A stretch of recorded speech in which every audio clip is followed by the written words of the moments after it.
इस कहानी की शुरुआत में हम एक खतरनाक गैंगस्टर एंथनी को देखते हैं। वो जेवियर नाम के एक लोकल गुंडे को दौड़ा रहा होता है। जेवियर एंथनी के सामने गिड़गिड़ाता है कि मेरी बीवी है, मेरी एक बेटी भी है, मुझे मत मारो। लेकिन एंथनी जेवियर पर कोई रहम नहीं दिखाता और उसे जान से मार देता है। इसके बाद हम जेवियर के घर पर उसकी बेटी आन मरिया और वाइफ जेसी को देखते हैं। जेवियर के घर पर आसपास के लोग भी इकट्ठा होते हैं। कुछ लोग जेवियर की मौत से दुखी होते हैं तो कुछ लोग खुश भी होते हैं। जेवियर के फ्यूनरल पर लॉरेंस भी आता है और उसके साथ मिलकर जेवियर का छोटा भाई साइमन एंथनी से बदला लेने के लिए कहता है। लेकिन यहीं पर हम दो पुलिस वालों को बात करते हुए सुनते हैं। सीआई प्रमोद बताता है कि जेवियर का एक और भाई भी है, टार्जन। उसने अपनी क्राइम रिकॉर्ड की शुरुआत पुलिस वालों को मारकर ही किया था, लेकिन फिलहाल वो तमिलनाडु की जेल में बंद है। वो जेवियर के सभी आदमियों में सबसे ज्यादा खतरनाक है और टार्जन से भी ज्यादा खतरनाक है एंथनी। अगर ये लोग आपस में भिड़ गए तो पता नहीं क्या होगा। दूसरी तरफ एंथनी अब भी जेल में जेवियर के मर्डर की सजा काट रहा होता है और 6 महीने तक उसे बेल नहीं मिलती। 6 महीने बाद आखिरकार एंथनी बेल पर जेल से बाहर आता है। जेल से बाहर हम एंथनी के साथियों को देखते हैं। एंथनी के साथियों में से एक होता है मनोज। दरअसल जेवियर ने किसी झगड़े का बदला लेने के लिए मनोज की बेटी के सामने ही उसका पैर काट दिया था और मनोज का बदला लेने के लिए एंथनी भी जेवियर का पैर काटने ही गया था, लेकिन गलती से जेवियर की मौत हो गई थी। खैर, एंथनी अपने आदमियों के साथ घर वापस आ जाता है। एंथनी के सभी साथी उसके वापस आने से बहुत खुश होते हैं। वो सब लोग काफी देर तक एंथनी के साथ बैठकर बातें करते हैं और अगली सुबह चर्च के फादर पॉल के बुलाने पर एंथनी उनसे मिलने के लिए जाता है। पॉल और एंथनी कॉलेज में एक साथ पढ़ते थे और पॉल आजकल चर्च की तरफ से अपने एरिया की सारी प्रॉब्लम्स से डील करता था। वो एंथनी को बताता है कि जेवियर की वाइफ जेसी ने मुझे बताया है कि उसने तुम्हें मर्डर करते हुए देखा था। वो कोर्ट में तुम्हारे खिलाफ गवाही नहीं देगी, लेकिन इसके बदले तुम्हें उसकी बेटी की पढ़ाई के लिए कुछ पैसे देने होंगे। अपना एक घर भी उसके नाम करना होगा, क्योंकि जेवियर की मौत के बाद जेसी फाइनेंशियली काफी स्ट्रगल कर रही है। फादर पॉल के कहने पर एंथनी इस डील के लिए मान जाता है और अगले ही दिन वो लोग रजिस्ट्रार के ऑफिस में जाते हैं। एंथनी अपना एक घर जेसी के नाम पर ट्रांसफर कर देता है। पेपर्स पर साइन करने के बाद एंथनी सॉरी बोलने के लिए जेसी के पास जाता है और उससे कहता है कि मैं जेवियर को मारना नहीं चाहता था, वो गलती से हो गया। लेकिन जेसी कहती है कि चलो अच्छा ही हुआ, कम से कम उससे पीछा तो छूटा। यह सुनकर एंथनी भी हैरान हो जाती है। उसे समझ में नहीं आता कि आखिर जेसी ने ऐसा क्यों कहा। खैर, इस बारे में आगे बात करेंगे, तब आपको भी समझ में आ जाएगा कि जेसी ने ऐसा क्यों कहा था। इसके बाद हम आवरण सिटी के सबसे मशहूर आदमी आवरण को देखते हैं। आवरण एक बूढ़ा आदमी है, उसकी आंखों की रोशनी जा चुकी है, लेकिन आवरण सिटी में हर कोई उनकी इज्जत करता है। माया नाम की एक होम नर्स आवरण के घर पर उनका ख्याल रखने के लिए आती है और आवरण भी उसके घर आने से बहुत खुश होता है। दूसरी तरफ एंथनी के घर पर सीआई प्रमोद उससे मिलने के लिए आता है। वो एक लड़के जोमन को भी अपने साथ लेकर आया था। प्रमोद एंथनी को बताता है कि मैंने जोमन के नाम पर एक रिसोर्ट ओपन किया था, लेकिन 2 दिन पहले लॉरेंस अपने गुंडों के साथ रिसोर्ट पर आया था और अब वो जोमन को धमकी देकर रिसोर्ट को कम दाम में खरीद कर उस पर कब्जा करना चाहता है। लॉरेंस के गुंडों ने जोमन की पिटाई भी की थी। प्रमोद लॉरेंस से अपने रिसोर्ट को बचाने के लिए एंथनी से हेल्प मांगता है, जिसके बाद एंथनी भी प्रमोद की हेल्प करने के लिए तैयार हो जाता है। एंथनी अपने आदमियों के साथ लॉरेंस के घर पर जाता है। उससे कहता है कि मैंने जोमन से वो रिसोर्ट खरीद लिया है और कल उसका उद्घाटन है, तुम्हें भी आना होगा। लॉरेंस कहता है कि ऐसा कैसे हो सकता है। एंथनी कहता है कि ऐसा ही हुआ है और ये मेरा ऑर्डर है, तुम्हें बस मेरा ऑर्डर फॉलो करना है। एंथनी की धमकी से लॉरेंस डर जाता है और अगले दिन वो रिसोर्ट के उद्घाटन में चीफ गेस्ट बनकर आता है। एंथनी के डर से लॉरेंस चुपचाप रिसोर्ट का उद्घाटन करता है और वहां से चला जाता है, लेकिन अब वो हर हाल में एंथनी से बदला लेने का मन बना लेता है। दूसरी तरफ हम जेवियर की वाइफ जेसी और उसकी बेटी आन मरिया को देखते हैं, जो अब अपना घर छोड़कर एक छोटे से घर में रहते थे। जेसी जेवियर के छोटे छोटे भाई साइमन के साथ भी नहीं रहना चाहती थी, इसलिए जेवियर के मरने के बाद उनकी हालत और ख़राब हो गई थी। रात में आन मरिया अपनी माँ से कहती है कि कल जब हम नए घर में शिफ्ट हो जाएंगे तब मैं हॉस्टल में नहीं रहूँगी। हॉस्टल में सब अमीर लड़कियाँ रहती हैं और वहाँ कंपैरिजन होता है, तब बहुत इंसल्ट फील होती है। जेसी भी अपनी बेटी से कहती है कि अब तुम्हें हॉस्टल में रहने की ज़रूरत नहीं पड़ेगी। अगले दिन वो दोनों एंथनी के दिए हुए नए घर में शिफ्ट हो जाते हैं। नया घर बहुत ही खूबसूरत था। शाम को जेसी मार्केट से सामान लेने के लिए जाती है। तेज बारिश हो रही थी। जेसी सामान लेकर वापस जा रही होती है कि तभी उसके पीछे पीछे साइमन भी वहां आ जाता है। वो जेसी से कहता है, तुमने भाई के कातिल से डील करके पैसे और घर सब ले लिया है, लेकिन भाई की कमी मैं पूरी कर सकता हूँ। वो जेसी के साथ जबरदस्ती करने लगता है। जेसी अपने आप को छुड़ाने की कोशिश करती है, लेकिन साइमन का धक्का लगने से वो बिजली के तारों पर गिर जाती है। तेज बारिश भी हो रही थी। करंट लगने की वजह से जेसी की मौत हो जाती है। सिर्फ कुछ ही दिनों के अंतर में आन मरिया अपने माँ और बाप दोनों को खो चुकी है। आन मरिया बहुत मायूस होती है। फ्यूनरल के बाद फादर पॉल उसे अपने साथ चर्च लेकर जाने लगते हैं। तभी साइमन वहां आता है। वो फादर पॉल से कहता है कि आन मरिया अभी भी अनाथ नहीं हुई है, मैं उसका अंकल हूँ तो मैं उसे अपने साथ लेकर जाऊंगा। लेकिन फादर पॉल कहते हैं कि यह फैसला अब चर्च करेगा कि आन मरिया कहाँ और किसके साथ रहेगी। इसके बाद एक बार फिर से हम आवरण को देखते हैं। नर्स माया उसे लेकर चर्च में फादर पॉल के पास आती है और थोड़ी ही देर में एंथनी भी चर्च में आ जाता है। दरअसल फादर पॉल ने ही बहुत सोच समझकर यह फैसला लिया था कि जब तक आन मरिया की पढ़ाई पूरी नहीं हो जाती, वो कहीं सेटल नहीं हो जाती, तब तक एंथनी को उसका केयर टेकर बना देना चाहिए, क्योंकि आन मरिया को साइमन और उसकी गैंग के साथ भेजना खतरनाक होगा। एंथनी को फादर पॉल का यह फैसला मंजूर नहीं था। वो इनकार करता है और कहता है कि मैं एक ऐसी लड़की का ख्याल कैसे रख सकता हूँ जिसके बाप को मैंने ही मारा है। लेकिन आवरण कहता है कि तुम्हें बस उसे प्रोटेक्ट करना है, उसकी ज़रूरत के सामान उसे देने हैं। वो हॉस्टल में रहकर पढ़ाई करेगी और पढ़ने के बाद जॉब पर लग जाएगी। आज आन मरिया जिस हालत में है, कभी तुम भी इसी हालत में थे, तुम उसके दर्द को अच्छे से समझ सकते हो। आखिरकार आवरण के कहने पर एंथनी आन मरिया की देखभाल करने के लिए राजी हो जाता है। चर्च में माया भी ये सब कुछ देख रही होती है। वापस आते समय वो आवरण से पूछती है कि एंथनी को लोग शैतान समझते हैं, लेकिन वो तो अच्छा इंसान लगता है। तब आवरण उसे एंथनी की कहानी बताता है। वो कहते हैं कि कुछ साल पहले एंथनी का बाप चाको इस शहर में अपना धंधा करने के लिए आया था। वो एक टिम्बर कॉन्ट्रैक्टर था और उसका एक पार्टनर भी था, नारायण। लेकिन नारायण चाको की जानकारी के बिना चंदन की स्मगलिंग करना शुरू कर देता है और पुलिस वालों को जब यह बात पता चलती है तब वो लोग चाको को अरेस्ट कर लेते हैं। लेकिन नारायण चाको को बचाने की कोशिश भी नहीं करता और कुछ ही दिनों में जेल से छूटने के बाद चाको आवरण सिटी से अपना घर, जमीन, जायदाद सब कुछ बेचकर पड़ोस के गांव में सेटल हो जाता है। एंथनी उस वक्त 19 साल का था। उसकी 2 बहनें भी थीं और एक दिन चाको पुलिस स्टेशन जाकर नारायण के खिलाफ गवाही देने के लिए तैयार हो जाता है। पुलिस वाले नारायण को भी अरेस्ट कर लेते हैं, लेकिन नारायण ज्यादा चालाक था। वो एसआई मार्टिन को पैसे खिलाकर जेल से छूट जाता है और फिर मार्टिन के साथ मिलकर एक बहुत बुरा गेम खेलता है। मार्टिन पुलिस की टीम के साथ चाको के घर पर पहुंच जाता है और चाको पर इल्जाम लगाता है कि चाको अपनी बीवी और बेटी से प्रोस्टिट्यूशन करवा रहा है। वो चाको के साथ साथ उसकी बीवी और दोनों बेटियों को भी अरेस्ट कर लेता है। एंथनी उस वक्त घर पर नहीं होता। वो आवरण से मिलने के लिए आवरण सिटी गया हुआ था। अगले दिन एंथनी जब अपने घर वापस आता है तो पता चलता है कि उसकी पूरी फैमिली, उसके पापा, माँ और दोनों बहनों ने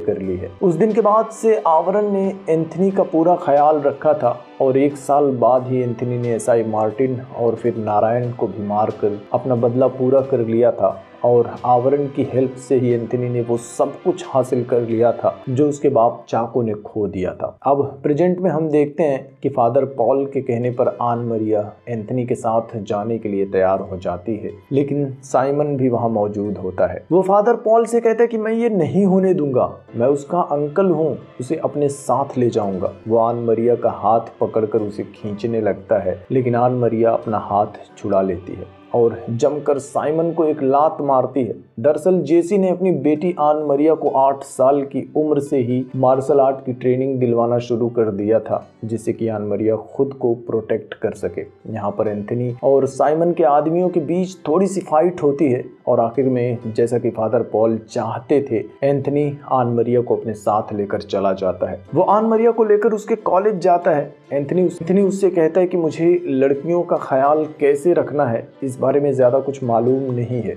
तो तुम्हें जो भी चाहिए मुझे बता देना, मैं ले आऊँगा। लेकिन आन मरिया कहती कि देखो एंथनी, मुझे जो भी चाहिए मैं फादर पॉल को बोल दूंगी। इसके बाद एंथनी प्रिंसिपल से भी मिलने के लिए जाता है। प्रिंसिपल भी एंथनी के साथ काफ़ी रूड बिहेव करता है। वो कहता है कि आन मरिया बहुत वायलेंट है, वो अक्सर कॉलेज में किसी न किसी के साथ फाइट करती ही रहती है और अगर तुम इसे समझा नहीं पाए तो मैं इसे कॉलेज से ही निकाल दूंगा। इसके बाद कई दिनों तक ऐसा चलता है। आन मरिया की टीचर बार बार एंथनी को कॉलेज से कॉल करती है कि आन मरिया किसी के साथ फाइट कर रही है। हर बार एंथनी कॉलेज आता है। आन मरिया की गलती हो या ना हो, हर बार एंथनी उसकी तरफ से सॉरी बोलता है और हर बार आन मरिया उससे और भी ज़्यादा नाराज़ हो जाती है। और ऐसे ही एक दिन जब एंथनी कॉलेज में आता है, तब आन मरिया ने एक लड़के को बहुत बुरी तरह से मारा था। एंथनी उससे पूछता है कि हुआ क्या था। तब आन मरिया बताती है कि ये लड़का पिछले कई दिनों से प्यार करता हूँ बोलकर मेरे पीछे पीछे घूम रहा था,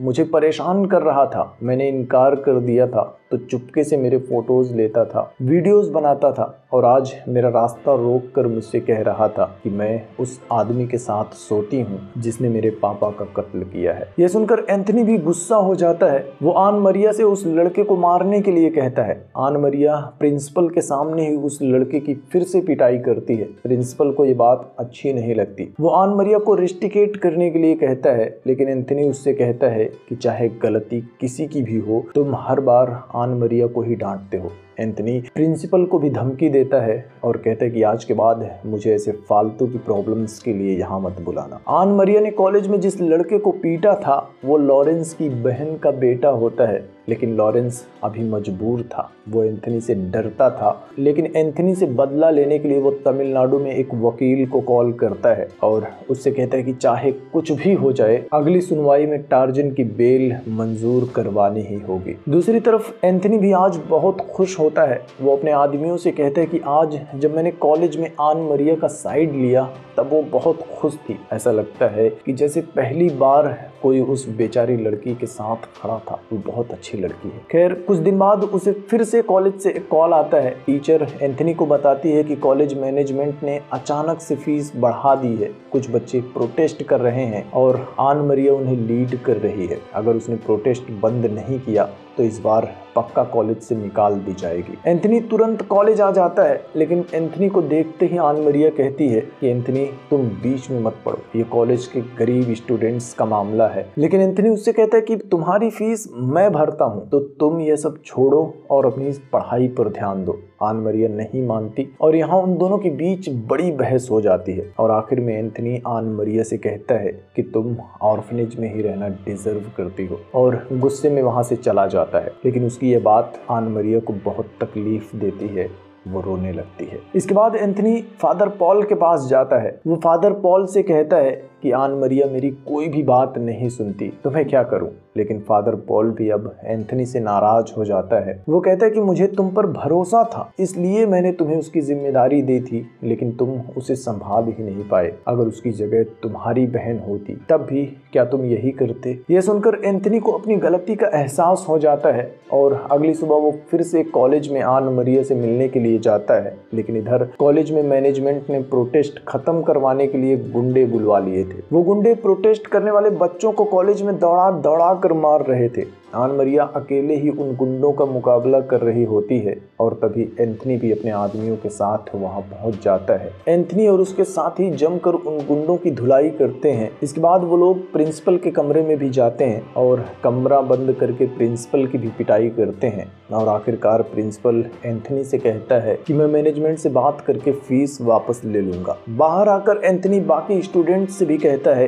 कि फीस बढ़ाने का फैसला वापस ले लिया जाएगा। सभी स्टूडेंट लॉरेंस खुश हो जाते हैं, लेकिन अकेली आन मरिया चुपचाप अपना फटा हुआ शूज पहनती है और एंथनी की तरफ देखे बिना ही वहां से चली जाती है। एंथनी को समझ में आ जाता है कि आन मरिया उससे बहुत नाराज है। कुछ दिन बाद एंथनी को आन मरिया का कॉल आता है। वो एंथनी को मिलने के लिए अपने हॉस्टल बुलाती है। एंथनी आन मरिया के लिए एक शूज खरीद कर उसके पास जाता है। तब आन मरिया उससे कहती है कि मैं अब नहीं चाहती कि तुम मेरी देखभाल करो, मैं किसी और के खर्चे पर पढ़ना नहीं चाहती। लेकिन एंथनी कहता है कि वो सब मैंने जो कहा था वो गुस्से में गलती से हो गया था, क्योंकि मुझे बच्चों को संभालना नहीं आता। एंथनी बहुत मायूस हो जाता है। वो कहता है कि तुम जिस तरह से कहो मैं माफ़ी मांगने के लिए तैयार हूँ। आन मरिया भी उसकी उदासी देखकर समझ जाती है और वो एंथनी को माफ़ कर देती है। इसके बाद दोनों के बीच गहरी दोस्ती हो जाती है। एंथनी उसे अपने साथ लेकर शॉपिंग करवाता है और आन मरिया भी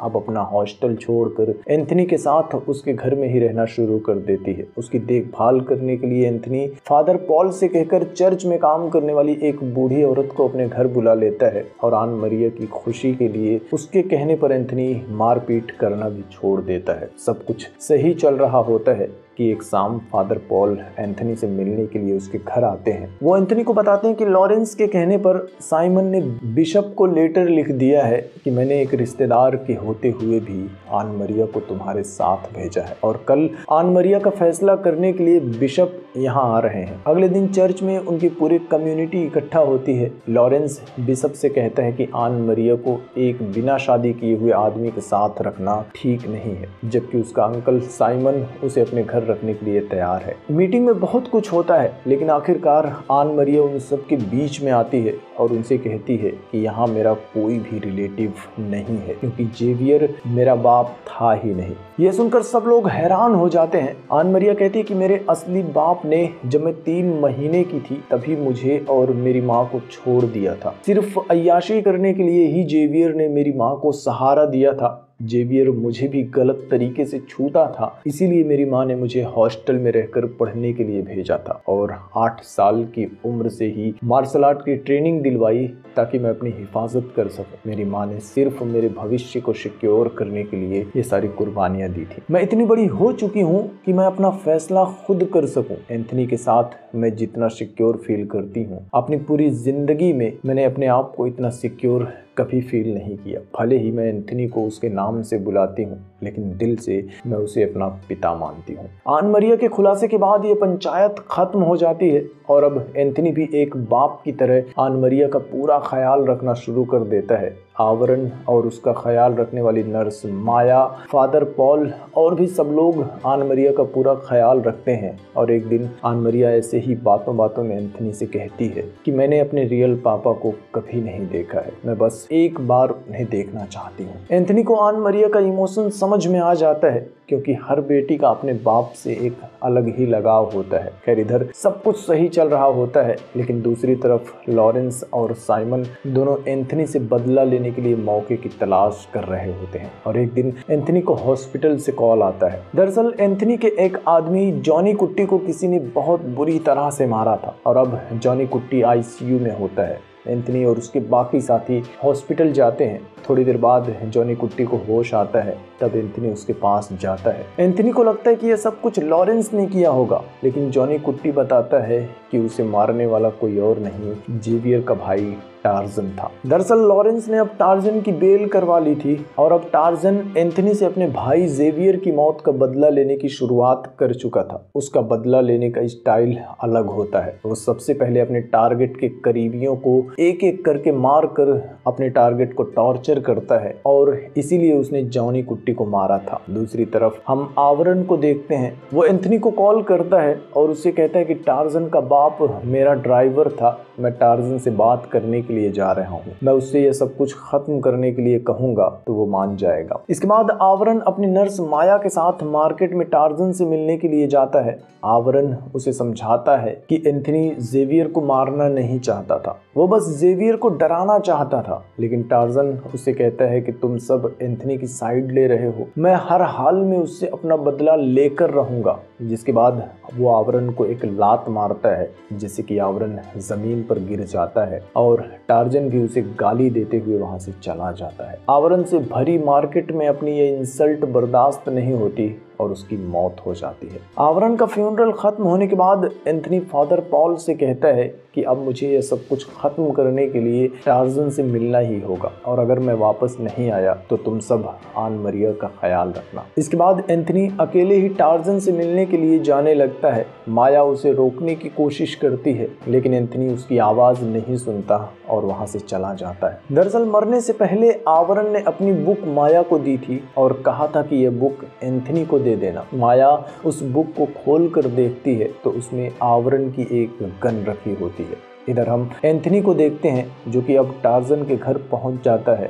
वो टार्जन के सभी आदमियों को मारकर टार्जन के पास जाता है, उसके साथ भी फाइट करता है। इसी बीच में साइमन और लॉरेंस भी वहां पहुंच जाते हैं और एक एक करके एंथनी टार्जन और साइमन दोनों को जान से मार देता है, लेकिन लॉरेंस पीछे से एंथनी को चाकू मारकर वहां से भागने लगता है। तभी वहां माया भी आ जाती है और वो आवरण की गन लॉरेंस को दिखाते हुए उसका रास्ता रोक लेती है और आखिरकार एंथनी उसे भी जान से मार देता है और माया के साथ वहां से चला जाता है। माया उसके जख्मों का इलाज करती है और उससे पूछती है कि हम पुलिस को क्या बताएंगे। तब एंथनी उससे कहता है कि इसकी जरूरत नहीं पड़ेगी, प्रमोद वो सब देख लेगा। इसके कुछ दिन बाद हम देखते हैं कि एंथनी आन मरिया को लेकर फादर पॉल के पास चर्च में आता है और आज आन मरिया चर्च में अपने असली बाप को देखती है, जिसे आज से पहले आन मरिया ने सिर्फ एक तस्वीर में देखा था जब उसकी माँ जेसी उसे सच्चाई बता रही थी। वो आदमी आन मरिया से बात करने की कोशिश करता है,